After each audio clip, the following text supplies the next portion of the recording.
Hi guys, ఈరోజు special kaju paneer vegetable fried rice easy and టేస్టీగా ఎలా చేసుకోవాలో చెప్తాను, చూసేయండి. ముందుగా పన్నీర్ని 5 నిమిషాల పాటు వేడి నీళ్ళలో ఉంచి తీసిన తర్వాత చిన్న చిన్న ముక్కలుగా కట్ చేసుకుని పక్కన పెట్టుకోండి. ఇప్పుడు స్టవ్ ఆన్ చేసి ఒక మందపాటి గిన్నె పెట్టుకుని అందులో 4 స్పూన్స్ నెయ్యి వేసి పన్నీర్ ముక్కల్ని వేయించి పక్కన పెట్టుకోండి.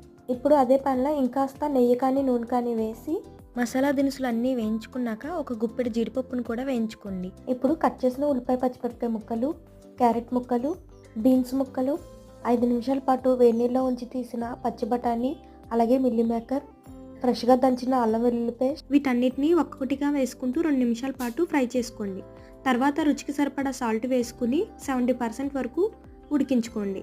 ఇప్పుడు ఉడికించి పక్కన పెట్టుకున్న బాస్మతి రైస్ వేసుకుని 2 నిమిషాల పాటు టాస్ చేయండి. ఇలా టాస్ చేయడం వలన రైస్ విరిగిపోకుండా ఉంటుంది. లాస్ట్లో పన్నీర్ పీసెస్ అండ్ కొత్తిమీర వేసుకుని కలుపుకోండి. అంతే friends, Emmy fried rice ready. Thank you.